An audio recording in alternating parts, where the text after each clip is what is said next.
Hello बच्चों, कैसे हैं आप लोग। उम्मीद करते हैं सब बढ़िया होंगे, अच्छे होंगे। तो चलिए आज हम आए हैं आपके सामने अगला टॉपिक लेके। हमारा टॉपिक अभी कौन सा चैप्टर वेव शुरू हुआ था, वेव ऑप्टिक, और हमने उसमें सबसे पहले इंटरफेरेंस ऑफ वेव के बारे में चर्चा कर लिया है। वेव ऑप्टिक्स 01 आप देख सकते हैं, अगर आपने नहीं देखा है तो उसका इंट्रोडक्शन, उसकी जानकारी बहुत जरूरी है वेव ऑप्टिक्स में आगे बढ़ने के लिए। तो आज हमारा दूसरा टॉपिक है इसका, वेव ऑप्टिक्स का तो दूसरा टॉपिक हम बना रहे हैं, लेकिन एक्चुअली वेव ऑप्टिक्स का पहला ही टॉपिक है ये इंट्रोडक्शन करेंगे आज हम लोग। अब हमने लास्ट लेक्चर में आपसे कहा था कि अभी हम वेव ऑप्टिक्स नहीं पढ़ रहे हैं, अभी तो हम सिर्फ वेव का इंटरफेरेंस जान रहे हैं, है ना। अब हम आज से वेव ऑप्टिक्स का टॉपिक स्टार्ट करते हैं, स्टार्टिंग से बेसिक से स्टार्ट करते हैं। तो सबसे पहले वेव थ्योरी के बारे में चर्चा कर लेंगे कि क्या क्या होता है। कुछ न्यूटन्स कॉर्पस्कुलर थ्योरी है, हाइजेंस वेव थ्योरी है, फिर फोटो क्या बोलते हैं इलेक्ट्रोमैग्नेटिक थ्योरी है ना। तो फिर क्वांटम थ्योरी है लाइट्स का। तो इन सब पे हम लोग थोड़ा थोड़ा चर्चा कर लेंगे, और इसके बाद हम लोग चलेंगे क्या, हाइजेंस प्रिंसिपल पे। इसके बाद हम लोग चलेंगे हाइजेंस प्रिंसिपल पे। हाइजेंस प्रिंसिपल करने के बाद रिफ्लेक्शन प्रूव कर लेंगे, और उसके बाद अप टू ये होते होते आज का लेक्चर खत्म हो जाएगा। और फिर जो अपकमिंग लेक्चर होगा उसमें हम लोग वहां से क्या बोलते हैं YDSC का काम स्टार्ट करेंगे, जो कि इंपॉर्टेंट पार्ट है कॉम्पिटिटिव पॉइंट ऑफ व्यू से। तो आज का जो लेक्चर है इसमें से कंपटीशन में से कुछ नहीं पूछा जाता है, ये completely CBSE point of view से है। आज का topic completely CBSE board point of view से है हमारा। यहां से एक क्वेश्चन आता है 2 नंबर का CBSE बोर्ड एग्जामिनेशन में, और ये 100 हमेशा कंफर्म आता है। 5 स्टार मार्क्स से आप इसको रख सकते हैं, ये कंफर्म ही यहां से 2 नंबर का क्वेश्चन आएगा, जो भी अपन करने वाले हैं रिफ्लेक्शन और रिफ्रैक्शन के बेसिस, हाइजेंस प्रिंसिपल के बेसिस पे जो हम करेंगे। क्वेश्चन नहीं, जो हमारा यहाँ पे डेरिवेशन है वो पूछा जाता है, ठीक है। तो चलिए इन्हीं बातों के साथ काम स्टार्ट करते हैं। नाम मेरा संजीव कुमार झा, चैनल का नाम मीन मेंटलिस्ट आप जानते हैं पहले से, और हम करते हैं काम स्टार्ट, बातें मस्ती मजाक सब चीजों के साथ। तो आज तो मजाक ही है। अब देखिए क्या था, लाइट के बारे में ना बहुत सारा क्या होता गया। लाइट के बारे में क्या हो गया कि साइंटिस्टों के बीच में बहुत आर्गुमेंट्स होता रहा कि लाइट है क्या। एक प्रॉपर्टी देखता, फिर दूसरा प्रॉपर्टी प्रूफ, क्या क्या था हमारे पास, कि हमारे पास था रिफ्लेक्शन, रिफ्रैक्शन, उसके बाद डायफ्रैक्शन, YDSC का जो हमने पैटर्न इंटरफेरेंस देखा था, फिर पोलराइजेशन है, कॉम्पटन इफेक्ट है, ये सब चीजें थी ना। तो क्या था कि अगर एक बेसिस पे, जैसे मान लीजिए लाइट को मैं रे मान लो, तो रे मान के जब हमने मतलब एक्सप्लेन करना शुरू किया तो रिफ्लेक्शन वगैरह तो हमने एक्सप्लेन कर दिया, लेकिन पोलराइजेशन, डिफ्रैक्शन है ना, कॉम्पटन इफेक्ट, ये सब एक्सप्लेन नहीं कर पा रहे। फिर हमने वेव मान के काम किया, तो इसमें कुछ प्रॉपर्टीज एक्सप्लेन हो रहे हैं, कुछ प्रॉपर्टीज एक्सप्लेन नहीं हो पा रहे। इस वजह से क्या हुआ कि साइंटिस्टों के कम्युनिटी में कंफ्यूजन हो गया कि लाइट को वेव माने, रे माने, लाइट है क्या, है ना। तो सबसे पहले न्यूटन साहब आए, उन्होंने समझाया लाइट के बारे में कि क्या है। वैसे तो उनकी थ्योरी को बाद में गलत प्रूफ कर दिया गया, और गलत है भी, लेकिन उन्होंने कहा था कि उन्होंने कॉर्पस्कुलर थ्योरी दिया था। कॉर्पस्कुलर थ्योरी उन्होंने बताया था, न्यूटन्स कॉर्पस्कुलर थ्योरी के नाम से इसको हम लोग जानते हैं। ये कहानी है, सुन लीजिए थोड़ा सा, बस इसको इस नाम से जानते हैं। तो न्यूटन ने क्या समझाया था कि लाइट जो होता है वो स्मॉल पार्टिकल्स, मान लीजिए न्यूटन के हिसाब से क्या था कि सपोज कीजिए कि मैंने यहां पे एक बल्ब ले लिया, सपोज कीजिए एक सोर्स ऑफ लाइट हमने यहां पे ले लिया है, यहां से लाइट रिलीज हो रहा है। तो न्यूटन जी के हिसाब से लाइट जो यहां से रिलीज हो रहा है वो किस फॉर्म में हो रहा है, पार्टिकल्स के फॉर्म में, छोटे छोटे पार्टिकल्स के फॉर्म में रिलीज हो रहा है। और इन पार्टिकल्स का नाम न्यूटन ने क्या दिया, कॉर्पस्कुलर दिया। क्या दिया न्यूटन ने नाम इसका, कॉर्पस्कुलर दिया। इसकी वेलोसिटी कितनी उसने बताई, लाइट की वेलोसिटी के बराबर, ठीक है, उन्होंने ये बात तो बताया। लेकिन यहां पे प्रॉब्लम क्या था कि अगर यहां से ये पार्टिकल्स निकल रहे हैं तो फिर इसका मास कम होना चाहिए, बेहतर तो सोर्स का मास कम होते रहना चाहिए, जबकि ऐसा नहीं हो रहा था। इसका मतलब लाइट मासलेस है, इसका मतलब हम बोल सकते हैं कि लाइट मासलेस है कि नहीं, क्योंकि इसके निकलने से सोर्स के मास पे कोई फर्क नहीं पड़ रहा था। तो न्यूटन का तो एक यहां पे कॉन्ट्राडिक्शन आया। दूसरा क्या आया कि न्यूटन ने जो फोर्स ऑफ अट्रैक्शन के बेसिस पे इसको एक्सप्लेन करने की कोशिश की, उसके हिसाब से अकॉर्डिंग टू न्यूटन क्या होना चाहिए, अगर लाइट रेयर से डेंसर में एंटर करे, अगर लाइट रेयर से डेंसर में एंटर करे, मतलब अगर लाइट का स्पीड रेयरर में मान लीजिए v1 है और डेंसर में मान लीजिए v2 है, तो according to Newton v2 greater होना चाहिए v1 से, मतलब light of speed denser medium में ज्यादा होना चाहिए। अकॉर्डिंग टू न्यूटन की बात कर रहे हैं, according to Newton's corpuscular theory, light of speed जो मीडियम डेंसर मीडियम में होता है, जैसे अपन यहां पे ग्लास मान लेते हैं, मान लीजिए, और यहां एयर मान लेते हैं। तो अकॉर्डिंग टू न्यूटन ग्लास में लाइट का स्पीड ज्यादा होना चाहिए due to the force of attraction between the particles, जबकि ऐसा नहीं होता है। फौकॉल्ट एक साइंटिस्ट थे, उन्होंने बहुत क्लियरली एक्सपेरिमेंटली शो कर दिया था कि स्पीड ऑफ लाइट जो होता है वो वैक्यूम या एयर में सबसे ज्यादा होता है। उन्होंने प्रूफ कर दिया था कि V1 is greater than V2, मतलब डेंसर मीडियम में लाइट का स्पीड कम होता है। तो यहां भी न्यूटन का कॉन्ट्रडिक्शन हुआ, तो न्यूटन की थ्योरी को डिनाई कर दिया गया। न्यूटन के बेसिस से भी बहुत सारा एक्सपेरिमेंट प्रूव किया जा सकता था, लाइट का स्ट्रेट नेचर प्रो चलना, रे नेचर वाली जो बात हमने डिस्कशन करा है, रे ऑप्टिक्स जो आपने पढ़ा है, उसको एक्सप्लेन किया जा सकता था। तो ये न्यूटन का कॉर्पस्कुलर थ्योरी था, ठीक है, यहां तक हो गया। इसके बाद क्या हुआ कि एक साइंटिस्ट थे ह्यूजेस हाइजेंस, उन्होंने समझा, जिसके बारे में हम लोग खूब पढ़ेंगे। तो हाइजेंस ने लाइट का वेव नेचर समझाया। न्यूटन का कॉर्पस्कुलर थ्योरी रे नेचर के बारे में था, हाइजेंस ने लाइट प्रपोज किया कि लाइट को अगर हम वेव मान ले, मैकेनिकल वेव मान ले, हाइजेंस ने प्रपोज किया कि लाइट को मैकेनिकल वेव मान लीजिए, तो मान लिया। मैकेनिकल वेव को मानने से क्या हुआ, डिफ्रैक्शन मान लीजिए, क्या बोलते हैं, इंटरफेरेंस प्रूफ हो रहा था, ठीक है भैया, इंटरफेरेंस हो जाएगा प्रूफ। रिफ्लेक्शन और रिफ्रैक्शन भी प्रूफ हो रहा था, लेकिन अभी भी कॉम्पटन इफेक्ट और पोलराइजेशन जैसा फेनोमेना प्रूफ नहीं हो रहा था। अभी भी लाइट का पोलराइजेशन जो हम देख पा रहे थे, पढ़ेंगे हम लोग आगे पोलराइजेशन, जो पोलराइजेशन हम एक्सपेरिमेंटली हम लोग देख पा रहे थे, जो कॉम्पटन इफेक्ट हम लोग देख पा रहे थे, वो हाइजेंस के वेव थ्योरी से भी एक्सप्लेन नहीं हो रहा था। तो ये भी प्रॉब्लम था, है ना। तो इसलिए हाइजेंस के बेसिस प्रिंसिपल को भी क्या किया गया, धीरे धीरे डिनाई करता चला गया, ठीक है। तो ये हाइजेंस के प्रिंसिपल में भी कुछ ना कुछ कमी आती गई, उसको भी हमने डिनाई कर दिया। हाइजेंस ने एक बात और क्या समझाया था वेव के मामले में, कि लाइट हमारा एक वेव है। कौन सा वेव है, मैकेनिकल वेव है, और मैकेनिकल वेव को हम जानते हैं चलने के लिए किसी मीडियम की रिक्वायरमेंट होती है, और जबकि लाइट को किसी मीडियम की रिक्वायरमेंट थी नहीं, लाइट तो बिना मीडियम का ट्रेवल कर रहा था। तो हाइजेंस ने एक थ्योरी और प्रपोज किया कि एक्चुअली क्या है कि हमारे आसपास क्या है, एक्चुअली क्या है कि हमारे आसपास कैसा है कि लाइट एक मिस्टीरियस मीडियम भरा हुआ है। हाइजेंस ने इसको प्रपोज किया था कि हमारे आसपास एक मिस्टीरियस मीडियम भरा हुआ है, जिसका नाम उन्होंने लुमिनोफेरस एथर रखा। क्या रखा उन्होंने नाम, लुमिनोफेरस एथर। और वो एथर का क्या था कि वो वेरी हाई डेंसिटी का था, बहुत ज्यादा हाई डेंसिटी और लो मास का था।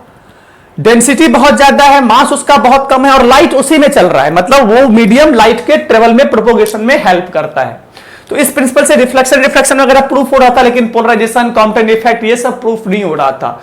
तो लुमिनोफेरस का एथर क्या हो गया, बिल्कुल ही डिनाई कर दिया गया उस बात को, उस प्रिंसिपल को, इस थ्योरी को बिल्कुल ही वेव होता है माना गया बाद में, लेकिन ये लुमिनोफेरस एथर वाला कंसेप्ट को, इस थ्योरी को डिनाई ही कर दिया गया।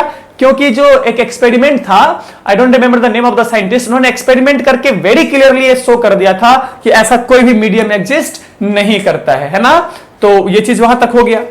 इसके बाद क्या हुआ, इसके बाद इलेक्ट्रोमैग्नेटिक वेव थ्योरी आया, मैक्सवेल थ्योरी बोलते हैं इसको। मैक्सवेल ने क्या प्रपोज किया कि लाइट एक इलेक्ट्रोमैग्नेटिक वेव है। लाइट क्या है, हमारा एक इलेक्ट्रोमैग्नेटिक, हाइजेंस ने क्या कहा था, मैकेनिकल वेव है। अभी इसने क्या, मैक्सवेल ने क्या समझाया कि लाइट एक इलेक्ट्रोमैग्नेटिक वेव है। इलेक्ट्रोमैग्नेटिक इंडक्शन के बारे में हम उस टाइम पे जान चुके थे, उसके बाद एक्सपेरिमेंट्स चल रहा था। तो इन्होंने क्या समझाया कि लाइट एक इलेक्ट्रोमैग्नेटिक वेव है, जिसमें इलेक्ट्रिक फील्ड और मैग्नेटिक फील्ड एक दूसरे के परपेंडिकुलर चलता है। इलेक्ट्रिक फील्ड अगर इधर चल रहा है तो मैग्नेटिक फील्ड इधर चल रहा है, और इन दोनों की वजह से रिजल्टेंट हमारा लाइट होता है, जो कि प्रोपोगेशन ऑफ लाइट, अगर मैं v बोल दूं, अगर ये x है ये y है, तो ये z डायरेक्शन में हमारा लाइट मोशन कर रहा है, हमारा लाइट चल रहा है, आगे चल रहा है। तो ये इन्होंने क्या समझाया कि ये ट्रांसवर्स नेचर में है ना। ये क्या है कि इंटरचेंजिंग मैग्नेटिक और इलेक्ट्रिक फील्ड के फॉर्म में हमारा लाइट चलता है। इलेक्ट्रोमैग्नेटिक वेव है हमारा ये, जिसका स्पीड क्या होता है आप जानते हैं, c = 1/√μ0, और क्या होता है हमारा μ0 एप्सिलॉन म्यू नॉट, ये हम जानते हैं इस बात पे, स्पीड ऑफ लाइट, यही है स्पीड ऑफ लाइट। किसी मीडियम के लिए c in any medium is equal to epsilon epsilon और म्यू, है ना, रिलेटिव एप्सिल, है ना। तो ये इन्होंने समझा दिया था, ये इन्होंने बताया इलेक्ट्रोमैग्नेटिक थ्योरी के बारे में। तो अभी तो इस पे चलता गया, बाद में तो क्या हुआ कि आप जानते हैं क्या बोलते हैं उसको, जी ब्रॉय का नाम सुना होगा। तो जी ब्राई वेवलेंथ आ गया। उन्होंने तो क्लियरली रिलेशन ही मैथमेटिकली ही प्रूव कर दिया कि P equal to H by lambda. बाद में ड्यूल नेचर में जानेंगे इसको। P equal to H by lambda, lambda को डी ब्रोई वेवलेंथ कहा गया, P को मोमेंटम कहा गया। तो देखिए momentum particle nature, lambda wave nature, ये वेव में होता है, ये पार्टिकल में होता है, दोनों का रिलेशन उन्होंने साबित कर दिया। तो उसके बाद तो आर्गुमेंट ही खत्म हो गया, है ना। तो ये सब कहानी थी, यहां तक की सब कहानी को हम जानते हैं। और हम जानते हैं टाइम वेरिंग इलेक्ट्रिक, और लाइट हमारा क्या है, इलेक्ट्रोमैग्नेटिक वेव है, which is time varying magnetic और electric field. Time varying magnetic electric field मतलब क्या हुआ कि टाइम के साथ वेरी करेगा। E equal to E naught sine omega t format, ये क्या हो गया एसी वाला, ये हमारा क्या हो गया, टाइम वेरिंग ईएमएफ हो गया। क्या हो गया हमारा, ये टाइम वेरिंग ईएमएफ हो गया। तो ये टाइम के साथ वेरी करने वाला इलेक्ट्रिक और मैग्नेटिक फील्ड होता है। जबकि अगर हम बेसिकली इस पे और बेसिक में बात करें तो क्या कहा हमारा मैक्सवेल ने, उन्होंने समझाया कि एक्चुअली इलेक्ट्रिक वेक्टर ही होता है। एक्चुअली क्या होता है, इलेक्ट्रिक वेक्टर ही होता है, लाइट इलेक्ट्रिक फील्ड ही होता है जो मैग्नेटिक फील्ड को प्रोड्यूस करता है। और इन दोनों के परपेंडिकुलर हमारा स्पीड ऑफ लाइट होता है, लाइट का प्रोपोगेशन होता है। समझ गए इस बात को। उन्होंने क्या समझा दिया कि भाई हमारा जो लाइट होता है ये अगर मैग्नेटिक फील्ड मान लीजिए तो इसके हिसाब से इलेक्ट्रिक फील्ड इसको मान लीजिए और ये प्रोपोगेशन ऑफ लाइट हो जाएगा। इन्होंने क्या समझाया कि इलेक्ट्रिक फील्ड, मैग्नेटिक फील्ड और प्रोपोगेशन ऑफ लाइट तीनों म्यूचुअली परपेंडिकुलर होते हैं। जो मेन कंपोनेंट होता है वो इलेक्ट्रिक वेक्टर होता है, इलेक्ट्रिक फील्ड वेक्टर होता है।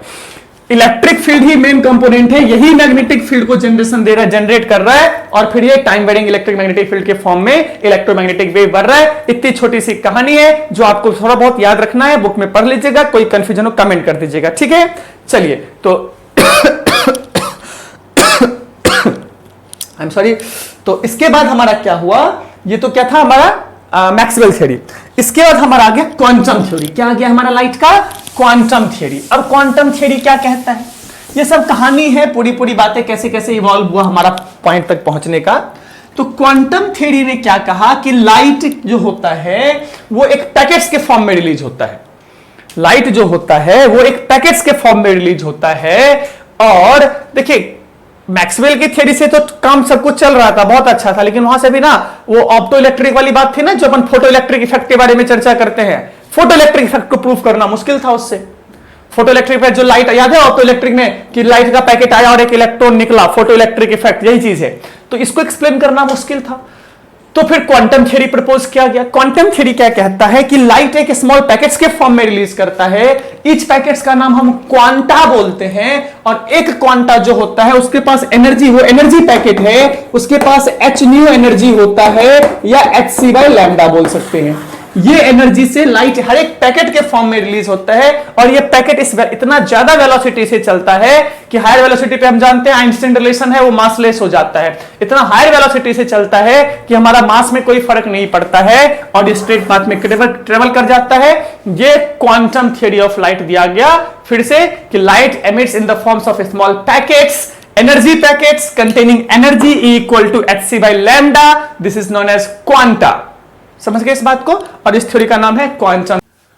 तो चलिए क्वांटम थ्योरी तक आप समझ चुके हैं।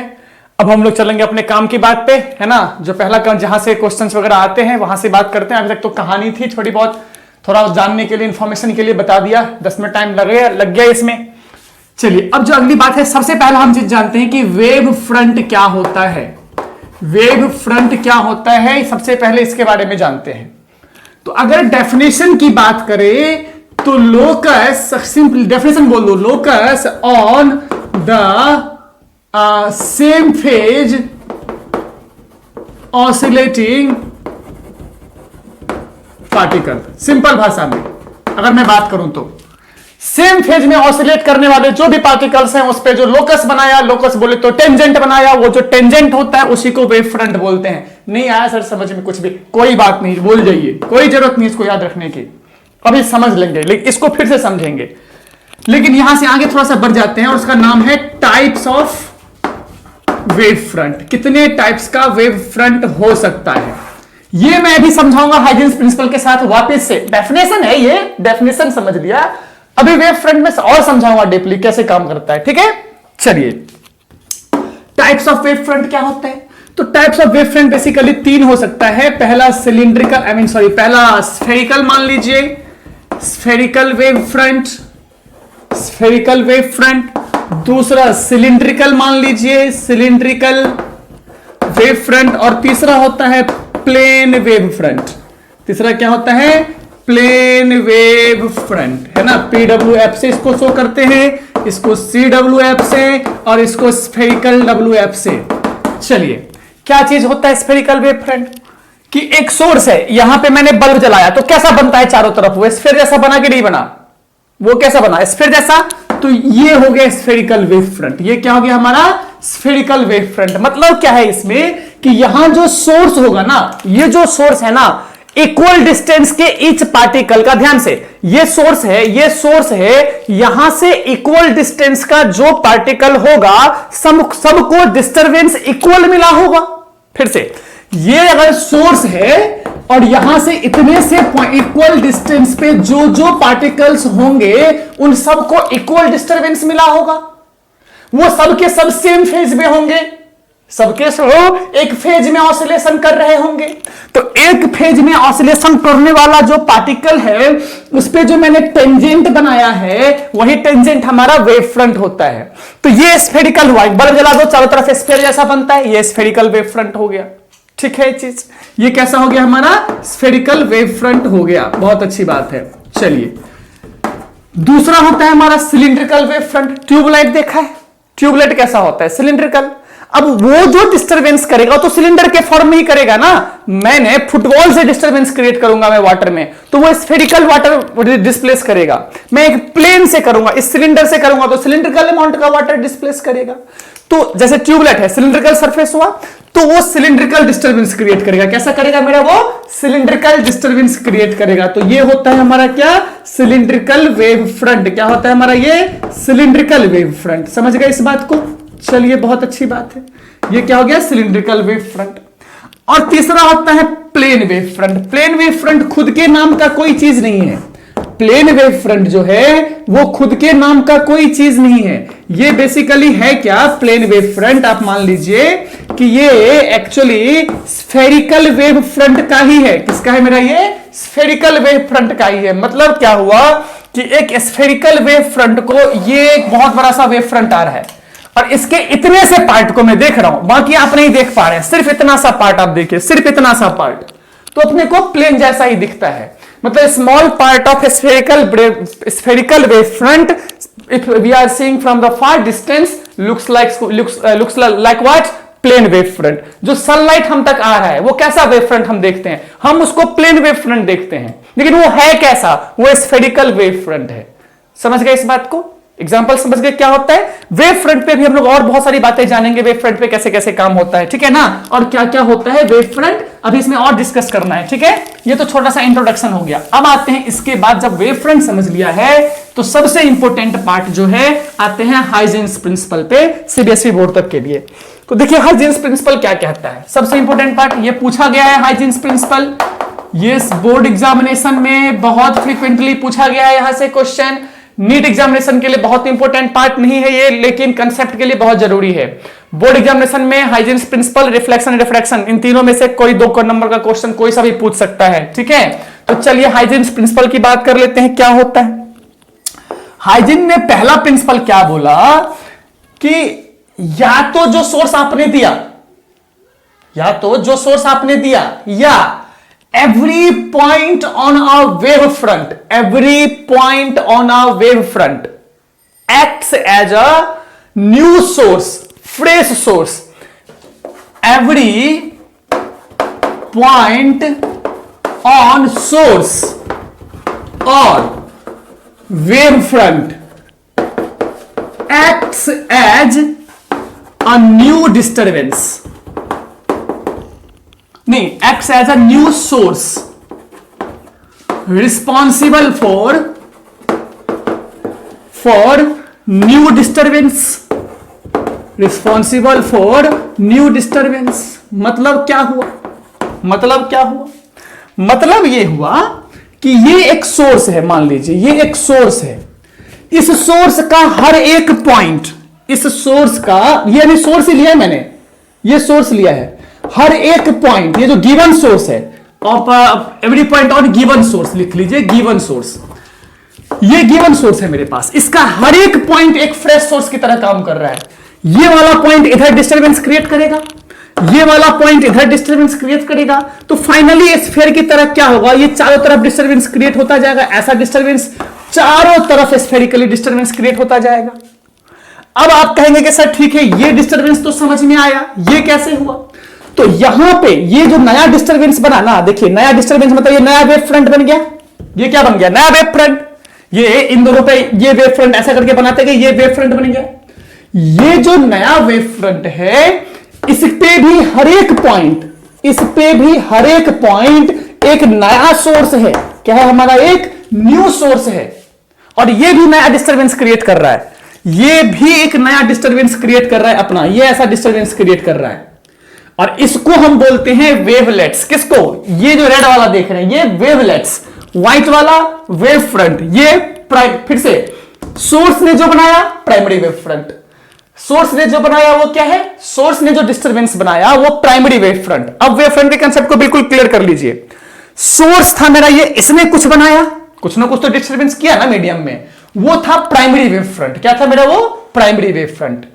इसके बाद क्या होता है कि each point on primary wave front act as a fresh source, तो इसका हर एक पॉइंट एक फ्रेश सोर्स की तरह काम कर रहा है, ये फ्रेश सोर्स की तरह काम करेगा, और जो नया सोर्स है वो भी अपना बनाएगा, फिर से डिस्टरबेंस बनाएगा, तो डिस्टरबेंस फिर से बनाया, देखिए बनाया कि नहीं बनाया।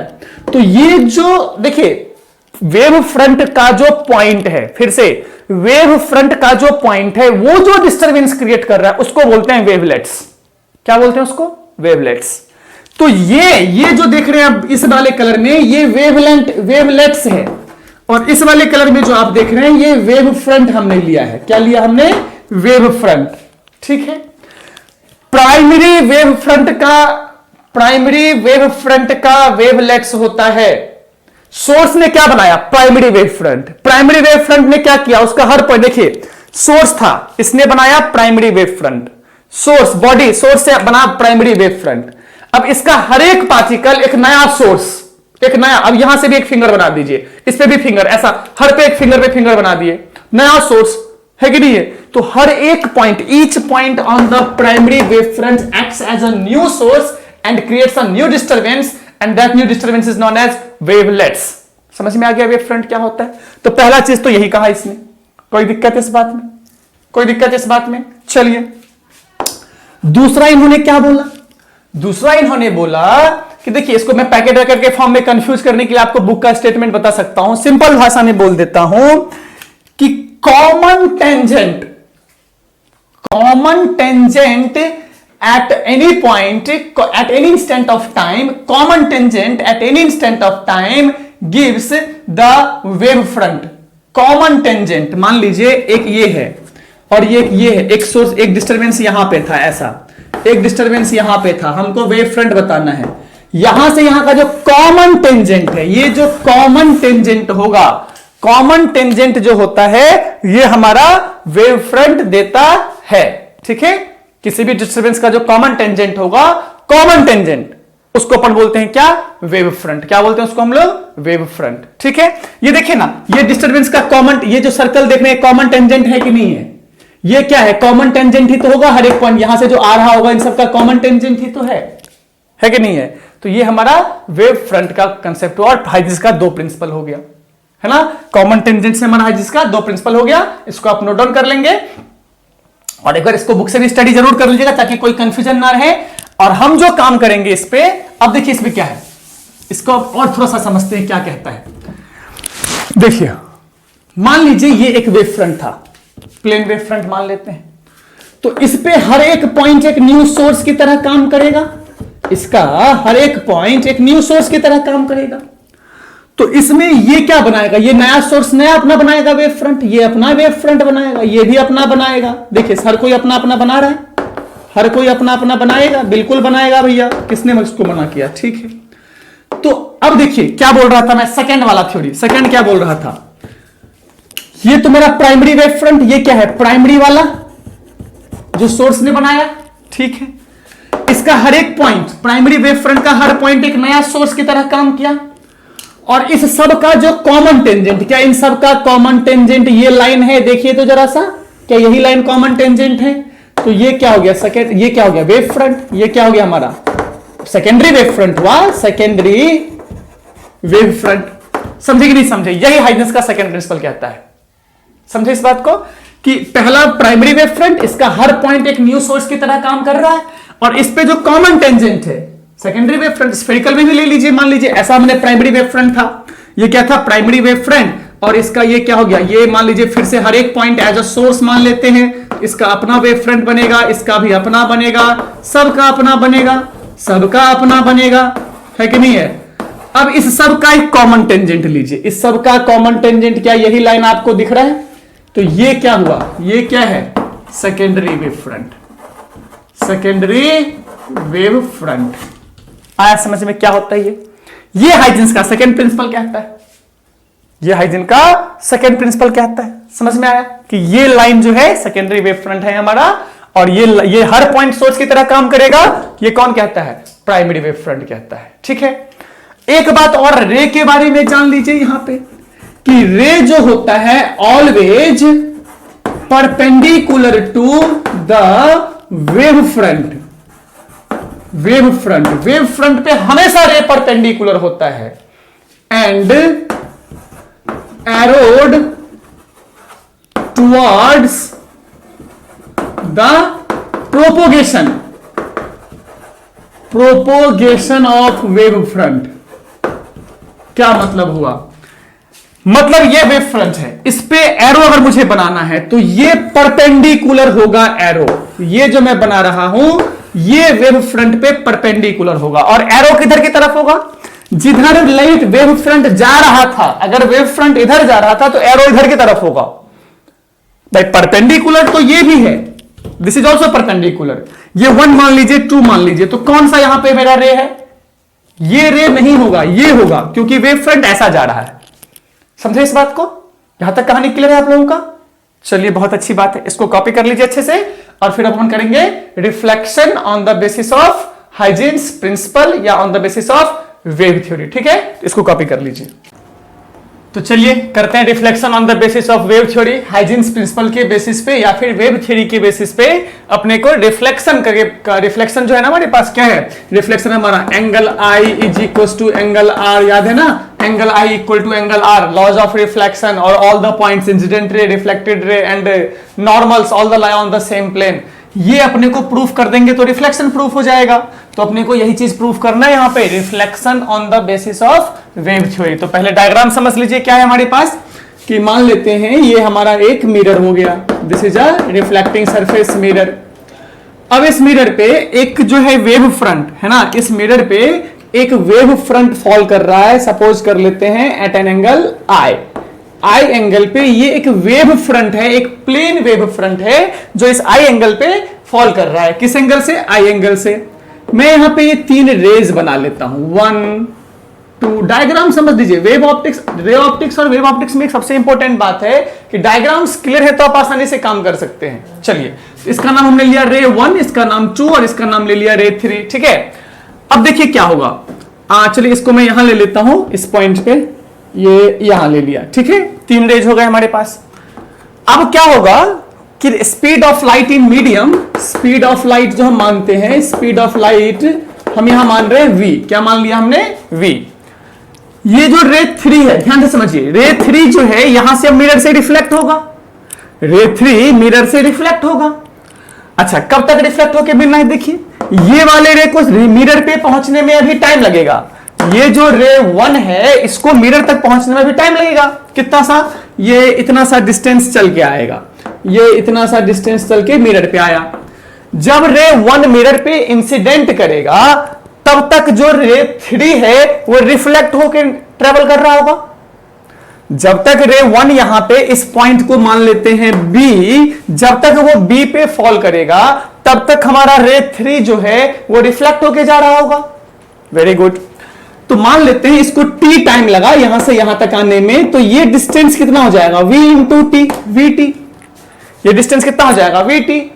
ठीक है, क्योंकि v स्पीड से चलता हुआ t टाइम लगा यहां तक आने में, उतना ही टाइम तक सेम स्पीड से हमारा ये रे भी चलता रहेगा। तो हमने क्या किया, इस पॉइंट का नाम a मान लेते हैं, यहां पे vt रेडियस का हमने एक आर्क लिया, हमने vt रेडियस का, ये vt रेडियस का हमने एक यहां से ऐसा आर्क ऐसा बनाया, हमने एक सर्कल बनाया, तो वो मानते हैं कुछ यहां ये आर्क लाइन ऐसा क्रॉस करेगा, मान लीजिए vt का ये पॉइंट। अब देखिए इस पॉइंट को ध्यान से समझिए, मान लीजिए ऐसा हम यहां से बनाएंगे ना सर्कल, ऐसा ये ऐसा इमेजिनरी सर्कल बना लीजिए, तो यहां पे मैं एक पॉइंट ले रहा हूं, ऐसा सर्कल बनेगा इस vt रेडियस का, vt रेडियस का ऐसा सर्कल बनेगा, डेफिनेटली बनेगा, ठीक है। ये जो पॉइंट है, अब इस पॉइंट का, ठीक है, और इस बी पॉइंट का कॉमन टेंजेंट निकालिए। क्यों? क्योंकि ये रे है vt टाइम तक चला हुआ और ये वाला भी रे ही होगा। अगर मैं यहां से ऐसा लाइन ज्वाइन कर दूं, ये रेडियस, ये हमारा रेडियस, ध्यान से देखिए, हमने ये ले लिया यहां पे, क्या रेडियस क्या है मेरा, इतना ये v इंटू टी, कितना है मेरा ये v इंटू टी। इस पॉइंट का और इस पॉइंट का कॉमन टेंजेंट क्या वो कुछ ऐसा बनेगा, देखिए तो ध्यान से, क्या ये कॉमन टेंजेंट ऐसा बनेगा? बिल्कुल बनेगा।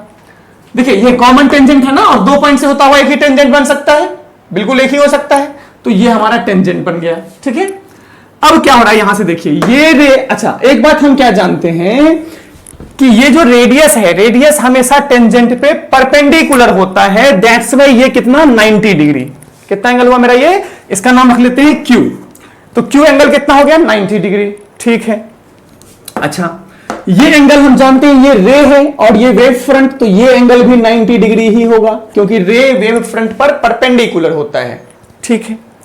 अच्छा ये VT हो गया, और ये जो कॉमन टेंजेंट है, अगर मैं इसका BQ बोलूं तो ये, चलिए यहां से मैं इस पॉइंट का नाम B लेता हूं, इसको चलिए कुछ भी बोल दीजिए, M बोल देते हैं। तो ये रे कौन सा है, ये रे ऐसा जा रहा है, कौन सा वाला, रे 3, ऐसा रे आएगा, ये इधर जाएगा, कौन सा रे जाएगा, ये रे 1 जाएगा, जाएगा रे 1 हमारा।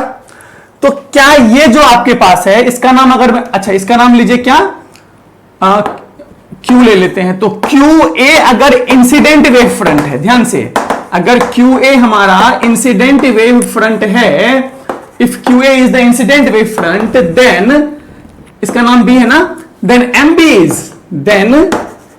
MB is the reflection of, MB is the reflection of AQ, है कि नहीं। देखिए ये हमारा है, देखिए सेम रेज यहां जा रही है, ये जो रेज आ रही थी यही रिफ्लेक्ट होकर यहां जा रही है, मतलब MBM जो है वो AQ का रिफ्लेक्टेड वेव फ्रंट हुआ कि नहीं हुआ, बिल्कुल हुआ, ठीक है। अब हमको प्रूफ करना है लॉ ऑफ रिफ्लेक्शन, चलिए लॉ ऑफ रिफ्लेक्शन प्रूफ करते हैं, ठीक है। ये एंगल आई है, अब ध्यान से, ट्रायंगल कौन सा, AQB, in triangle AQB and triangle AMB, triangle AMB, चलिए AB is equal to AB, क्या है, कॉमन साइड, देखिए कॉमन साइड दोनों ट्रायंगल में, बिल्कुल AB इक्वल टू AB दोनों ट्रायंगल में common side, angle Q is equal to angle M is equal to 90 degree, right, is equal to 90 degree, है कि नहीं, देखिए ये दोनों परपेंडिकुलर। अच्छा ये अगर रिफ्लेक्टेड है तो ये एंगल क्या होगा मेरा, R एंगल होगा,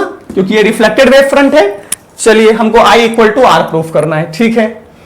अच्छा अब एक चीज देखिए यहां पे, QB is equal to AM is equal to V into T, है कि नहीं, ये भी V इंटू टी और ये भी V इंटू टी, तो दोनों इक्वल होगा, बिल्कुल। तो देखिए एक साइड एक एंगल, एक साइड एक एंगल एक साइड, तो दोनों, ये ट्रायंगल कैसा हो जाएगा, ट्रायंगल कॉन्ग्रुएंट हो जाएंगे।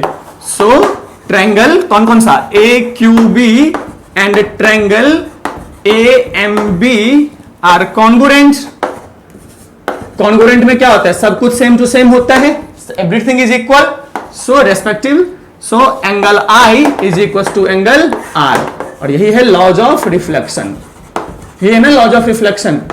तो प्रूफ हो गया, मतलब वेव ऑप्टिक्स से हम लॉज ऑफ रिफ्लेक्शन को प्रूफ कर सकते हैं। और हम देख रहे हैं कि incident wave front, reflected wave front and point of incidence are on the same plane, ये हम देख पा रहे हैं from the figure. And second चीज क्या है, all lies on the, all lies कौन सा, incident wave front, incident wave front, reflected wave front, reflected wave front, all lies in same plane, all lies in same plane. हम देख रहे हैं सब कुछ है ना डायग्राम में, सब ले तो यही तो दोनों फर्स्ट लॉ और ये सेकंड लॉ हो गया, लॉज ऑफ रिफ्लेक्शन प्रूफ। आया समझ में? ये सीबीएसई बोर्ड एग्जामिनेशन में 2 मार्क्स में पूछा गया है। सीबीएसई बोर्ड एग्जामिनेशन में 2 मार्क्स में इस क्वेश्चन की फ्रीक्वेंसी आइदर रिफ्लेक्शन और रिफ्रैक्शन पूछा गया है। एक बार फिर से मैं स्पीडली इसको डायग्राम समझा देता हूं। यहां से जब तक ये रे 1 जो है जब तक बी पे इंसिडेंट करेगा तब तक रे 3 जो है रिफ्लेक्ट होके चल चुका है। मान लिया इस रे 1 को बी तक आने में t टाइम लगा, तो डिस्टेंस कितना v इंटू टी। उतने टाइम तक रे 3 जो है वो v into T distance cover कर चुका है। तो मैंने v इंटू टी का एक आर्क रेडियस लिया और हमने एक ऐसा सर्कल बनाया और इस सर्कल से हमने यहां पे कॉमन टेंजेंट बनाया, और common tangent Huygens principle second principle, Huygens second principle, common tangent ही क्या होता है हमारा यहाँ पे, हाइजेंस प्रिंसिपल से कॉमन टेंजेंट ही हमारा वेव फ्रंट होता है ना। तो यहां से हमारा हमने दोनों ट्रायंगल कॉन्ग्रुएंट प्रूफ कर लिया और उसके बाद ये कैसा हो गया, लॉज ऑफ रिफ्लेक्शन प्रूफ हो गया। इसको लिख लीजिए, ये 2 मार्क्स में सीबीएसई में पूछा गया, इससे बाहर इसमें कुछ नहीं, कोई न्यूमेरिकल्स नहीं, कुछ भी नहीं, सिर्फ डेरिवेशन। ओके, तो इसको कॉपी कर लीजिए। फिर हम करते हैं refraction on the basis of wave theory. इसको सब लोग कॉपी कर लीजिए पॉज करके, मैं रब करके आगे चलता हूं। चलिए कॉपी कर लीजिए। चलिए तो देखते हैं refraction on the basis of wave theory क्या था। रिफ्रैक्शन हमारा याद कीजिए, μ1 into sine I is equal to μ2 into sine R. क्या यही था हमारा Snell's law, laws of refraction के लिए।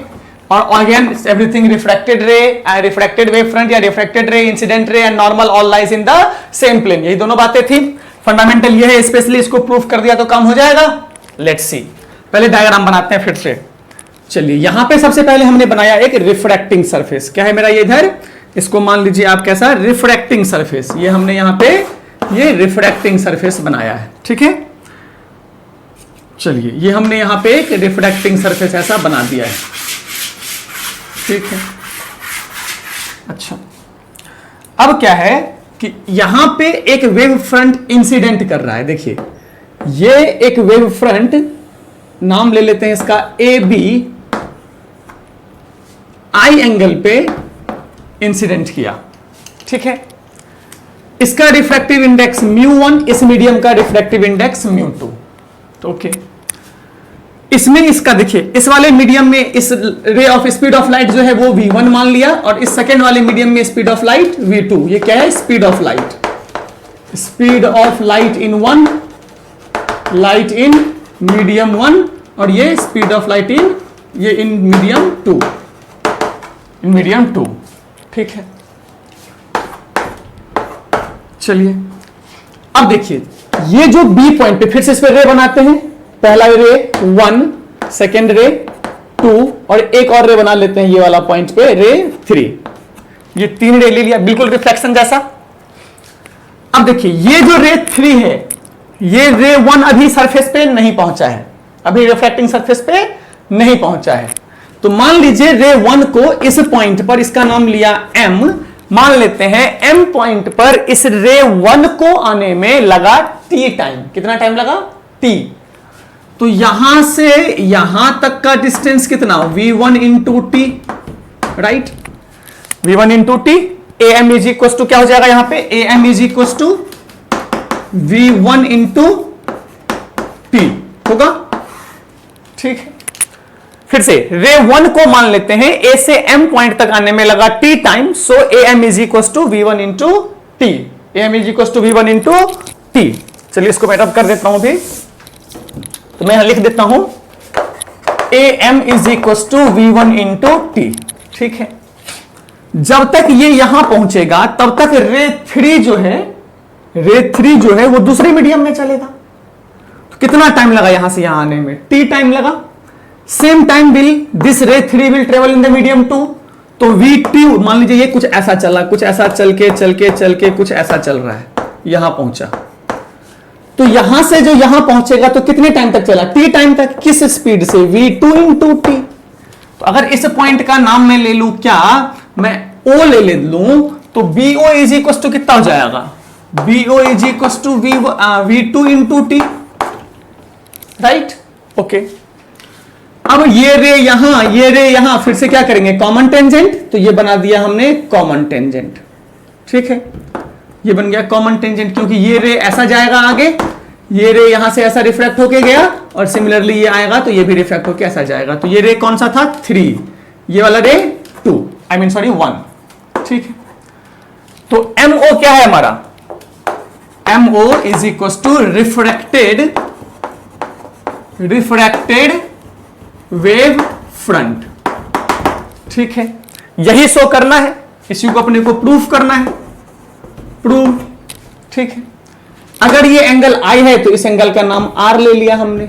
ठीक है, चलिए अब क्या करते हैं, इन ट्रेंगल कौन सा ABM, इन ट्रेंगल ABM, देखिए ये एंगल तो 90 डिग्री राइट, ये एंगल भी 90 डिग्री क्योंकि रे परपेंडिकुलर होता है वेव फ्रंट पे 90 डिग्री। तो in triangle ABM sine I is equal to sine of I is equal to क्या होगा, देखिए साइन ऑफ I, ये एंगल है, ये 90 डिग्री तो hypotenuse perpendicular upon hypotenuse, that is V1 into T divide by hypotenuse कितना BM, कितना BM। ये चीज क्लियर है सबका? साइन I, ये I है, ये 90 डिग्री तो हाइपोटेन्यूज परपेंडिकुलर अपॉन हाइपोटेन्यूज, तो V1 into T divide by BM। ठीक है, नाउ इन ट्रेंगल अब ये वाला देखिए BM MOB या BOM, ट्रेंगल BOM। ठीक है, साइन R निकालिए, sine R is equal to, देखिए 90 डिग्री तो ये हाइपोटेनियस, ये एंगल तो ये बेस, तो क्या होगा बेस बोले तो MO, बेस बोले तो कितना हो जाएगा, सॉरी ये एंगल है ना, तो अपने को क्या निकालना है साइन थीटा, तो perpendicular BO divide by BM, BO divide by BM, तो क्या बनेगा BO डिवाइड बाय BM, और ये इक्वल टू किसके हो जाएगा, BO का value, BO is equal to V2 into T, sorry divide by BM, equation 2। अच्छा, अब 1 और 2 को डिवाइड कर दीजिए। क्या करते हैं यहां से आगे हम लोग 1 और 2 को डिवाइड कर देते हैं, हो गया, बस है बहुत आसान सा, बस स्टेप बाय स्टेप बता रहा हूं आपको इसलिए थोड़ा टाइम लग जाए।